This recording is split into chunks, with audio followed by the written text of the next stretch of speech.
எடப்பாடி பழனிசாமி மிரட்டி கூட்டணி கொண்டு வந்துட்டாங்க. 2021 தேர்தல்ல நான் பாஜகவோடு கூட்டணி அமைக்க மாட்டேன், 24 தேர்தலையும் கூட்டணி அமைக்க மாட்டேன். 2021 பாஜக கூட்டணி இருந்தாங்க, 24 தேர்தல்ல கூட்டணி இல்ல. இனி வரும் எந்த தேர்தலையும் பாஜகவோட கூட்டணி கிடையாது என்று டிக்ளேர் பண்ணாப்புல எடப்பாடி பழனிசாமி.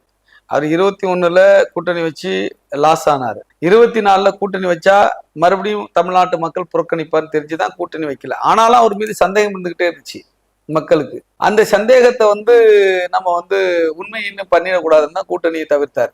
ஆனா இவர் இந்த தேர்தலில் தாக்கு பிடிச்சிருந்தாருன்னா ஓரளவு மக்கள் இவர் நம்பி இருப்பாங்க. ஆனா இனி எந்த காலத்திலும் கூட்டணி வைக்க மாட்டேன் என்று சொன்ன எடப்பாடி பழனிசாமி மிரட்டலுக்கு பயந்துதான், வழக்குக்கு பயந்துதான், இடி ரைடுக்கு பயந்துதான். எடப்பாடி பழனிசாமி மட்டும் கிடையாது, தங்கமணி, வேலுமணி, இந்த எல்லா மணியும் இருக்கிறாங்க இல்லையா, இவங்க எல்லாருமே ஊழல் செஞ்சு நிறைய